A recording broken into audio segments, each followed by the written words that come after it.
Welcome to புளிய மரத்திண்ணை. திண்ணையிலிருந்து உலகை வாசிப்போம் சுவாசிப்போம். இந்த வீடியோவில் நம்ம பார்க்க போகிறது என்னோட ஒரு வீக்கெண்ட் ப்ராஜெக்ட். பொதுவாக இங்கே வின்டர் முடிஞ்சு ஸ்ப்ரிங் வந்ததுக்கப்புறம் பின்னாடி இருக்கிற பேக்யார்டெல்லாம் க்ளீன் பண்ணி நம்மளோட செடிகள் மற்றும் இதர பொருட்களையெல்லாம் அதனோட இடத்துல வச்சு சரியாக பராமரிக்கிறது ஒரு பெரிய ப்ராஜெக்ட். இப்போ நீங்கள் பார்க்குறது எல்லாம் சரியாக இருக்கிறது, அதாவது ஒழுங்குபடுத்துறதுக்கு அப்புறம் நீங்கள் பார்க்குறது. இதற்கு முன்னாடி எப்படி இருந்துச்சு, அதாவது வின்டர் முடிஞ்சு ஸ்ப்ரிங் தொடங்கும்போது அல்லது ஸ்ப்ரிங்கோட பாதியில் எப்படி இருந்துச்சு அப்படிங்கிறத இப்போ நீங்கள் பார்க்க போகிறீங்க. இதற்கு காரணம் எங்களோட பேக்யார்டில் இது திறந்த வழி. இந்த திறந்த வழியில் காற்றில் இந்த வீடுகளுக்கான விதைகள் பறந்து இந்த பேவர் பிளாக்கில் அந்தந்த இடத்துல படிஞ்சு அதை முளைக்க ஆரம்பிச்சிடும். இது ஆரம்பத்துலேயே ரிமூவ் பண்ணோம், நாங்கள் பண்ணாமல் விட்டுட்டோம். அதனால் இது என்னாச்சுன்னா, அந்த பேவர் பிளாக் இடையில பெருசாக நல்லா வேர் ஊன்றி கையில் படுக்க முடியாத அளவுக்கு அது ஸ்ட்ராங் ஆயிடுச்சு. அதுவும் இல்லாமல் இந்த பேவர் பிளாக்கு இன்ஸ்டால் பண்ணி ஏறக்குறைய ஒரு 4-5 வருஷம் ஆச்சு. ஸோ அதற்கான மெயின்டெனன்ஸும் சேர்ந்து வந்துருச்சு. இப்போது என்ன பண்ண போகிறோம் அப்படின்னா, நம்ம இந்த பேவர் பிளாக்ஸ்க்கு இடையில் அந்த ஜாயின்ஸில் பாலிமார்பிக் சாண்ட் அப்படின்னு ஒன்று சொல்லுவாங்க. அந்த சாண்டை ஏற்கனவே இருக்கிற பழைய சாண்டை ரிமூவ் பண்ணிட்டு புதுசாக ஒரு சாண்டை நம்ம ஃபில் பண்ணிவிட்டு அது மேலே தண்ணி தெளித்து நம்ம அதை ஆக்டிவேட் பண்ணோம். ஆக்டிவேட் பண்ணதுக்கப்புறம் அது நல்லா ஸ்ட்ராங் ஆயிரும். அதற்கப்புறம் தானாக இந்த மாதிரி ஈஸியாக வீட்ஸ் வராது. ஸோ இப்போ நம்ம செய்ய போகிறது அந்த ஒர்க்கு தான். இப்போ நீங்கள் பார்க்குறது இதையெல்லாம் சரி பண்ணுறதுக்கு முன்னாடி இந்த பேக்யார்ட் எப்படி இருந்துச்சு அப்படிங்கிறது.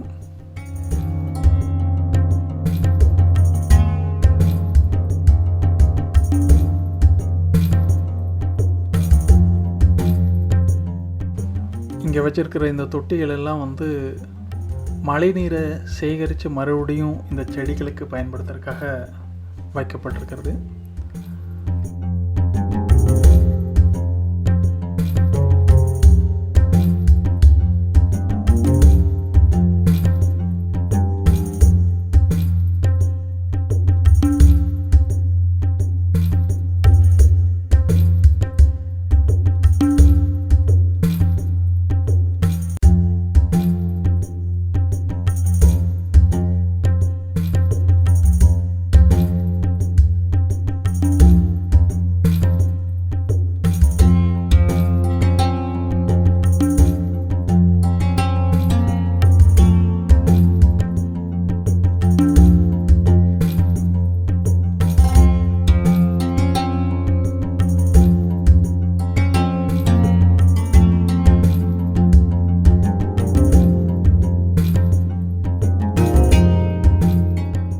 இப்போ நம்ம பேக்யார்டு ப்ராஜெக்டுக்கு தேவையான பாலிமார்பிக் சேண்டை லோவிஸ் அப்படிங்கிற இந்த ஹார்ட்வேர் கடையில் நம்ம வாங்க போகிறோம்.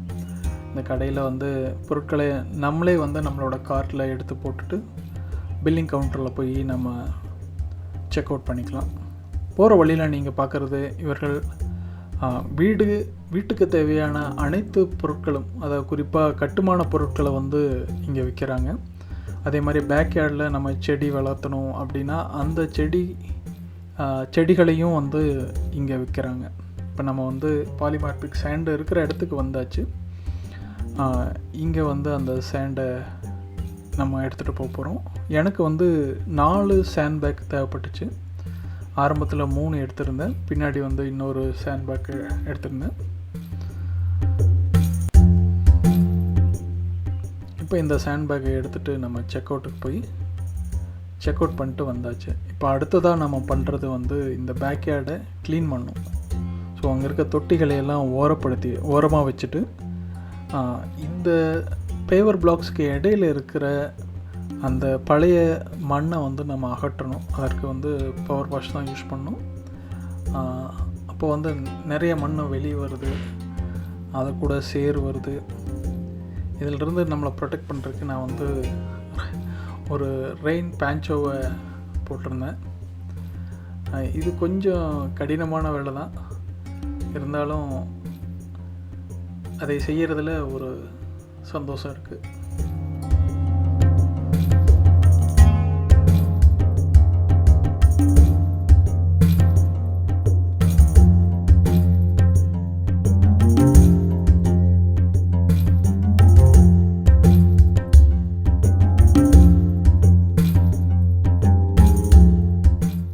இப்போ ஃபுல்லாக க்ளீன் பண்ணதுக்கு அப்புறம் நம்ம அந்த 2 பிளாக்குக்கு இடையில் இருக்கிற அந்த கேப்பில் வந்து இந்த பாலிமார்பிக் சேண்டை வந்து ஃபில் பண்ணோம். அதற்கு வந்து நான் இந்த ப்ரஷ் மாதிரி இருக்கிற டூலை யூஸ் பண்ணி அந்த கேப்பில் ஃபில் பண்ணுறேன்.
இந்த பாலிமர் சேண்ட் ஃபில் பண்ணதுக்கப்புறம் இது மேலே இந்த மாதிரி தண்ணி தெளிக்கிறது வழியாக அந்த சேண்டில் இருக்கிற அந்த அட்ஹேசிவ், அதாவது இந்த மண்ணையெல்லாம் சேர்த்து ஒட்டி பிடிக்கக்கூடிய அந்த பசை வந்து ஆக்டிவேட் ஆகிரும்.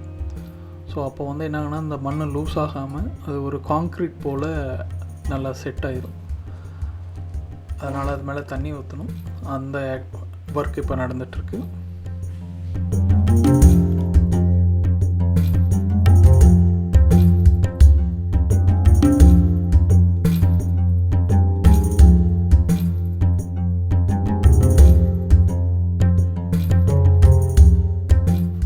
இந்த ஒர்க்கை நான் 3 பகுதியாக பிரிச்சுட்டேன். ஒரு பகுதியை க்ளீன் பண்ணி அந்த பகுதியில் இருக்கிற அந்த பகுதியில் சேண்டை எல்லாம் ஃபில் பண்ணி செட் பண்ணதுக்கப்புறம் பொருட்களை வந்து வேறொரு பகுதியிலேருந்து அந்த பகுதிக்கு மூவ் பண்ணிவிட்டு அந்த இடத்த க்ளீன் பண்ணேன். ஸோ அப்போ 3 ஃபேஸாக பிரிச்சுட்டு நான் பண்ண வேண்டியிருந்தது. அதனால் வந்து இந்த பொருட்களை எடுத்து மூவ் பண்ணுறது கொஞ்சம் கடினமான உடல் உழைப்பு தேவைப்படுற வேலையாக இருந்துச்சு. இதே வாய்ப்பை பயன்படுத்தி நான் வந்து பேக்யார்டு ஃபர்னிச்சரையும் நல்லா க்ளீன் பண்ணிட்டேன் பவர் வாஷர் யூஸ் பண்ணி.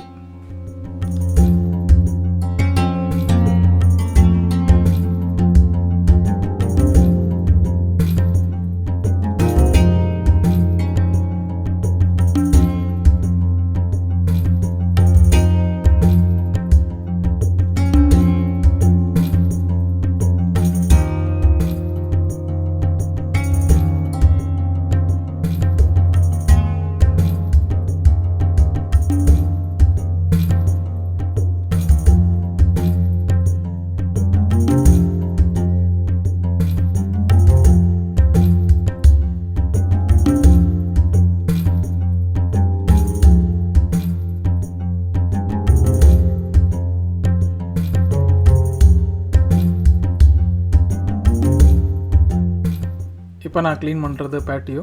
இங்கே தான் சேரை போட்டு நாங்கள் பின்னாடி உட்காந்து இந்த இயற்கையும் இந்த பேக்யார்டையும் ரசிக்கிற இடமா இருக்குது.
கடைசியாக இப்போ 3வது ஃபேஸ்.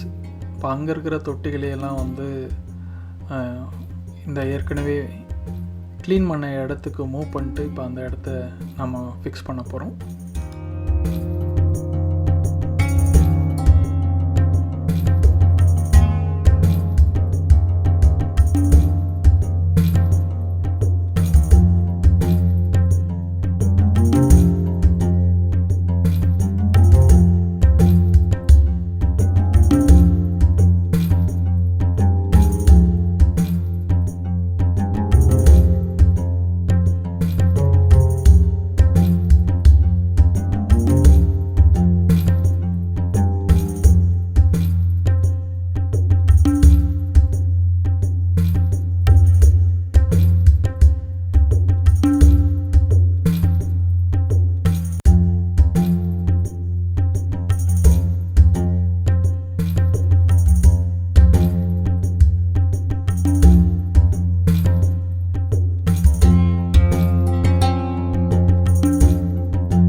இடம் வந்து இப்போ க்ளீன் பண்ணி பேப்பர் சாண்ட் எல்லாம் போட்டதுக்கப்புறம் எப்படி இருக்குதுன்னு பார்க்குறீங்க.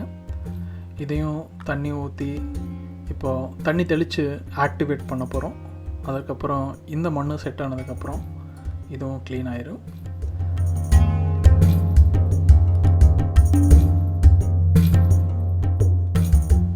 இப்போது நம்ம ப்ராஜெக்ட் முடிஞ்சு இந்த பேக்யார்டு ஒரு புது பொலிவுடனே நம்ம பார்க்குறோம்.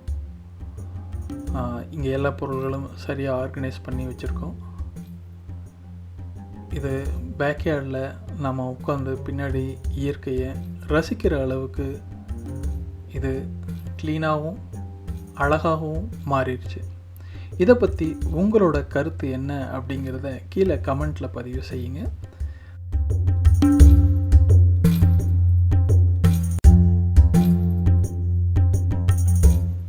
இது பசுமை வேலின்னு சொல்லலாம்.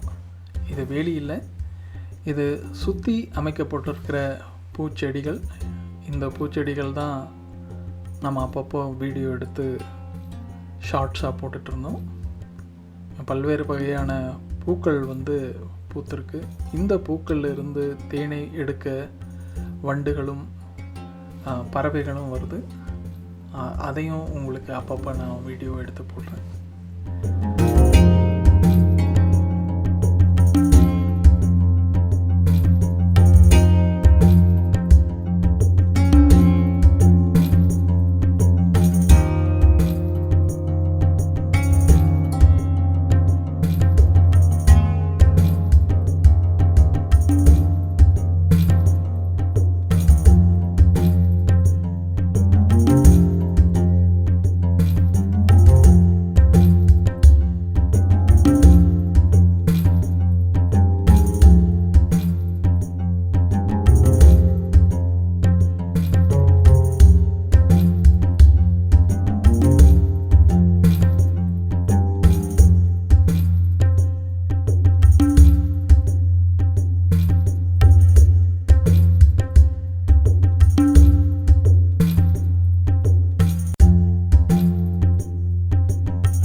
இந்த வீடியோ உங்களுக்கு பிடிச்சிருக்குன்னு நினைக்கிறேன்.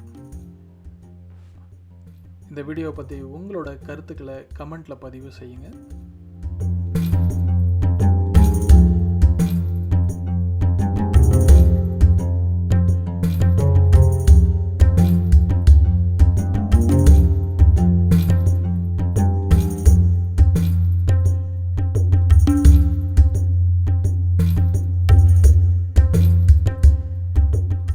நீங்களும் இந்த மாதிரி பேக்யார்டு ஒர்க் செஞ்சுருந்தீங்கன்னா அதை பற்றி உங்களோட கருத்துக்களையும் பதிவு செய்யுங்க.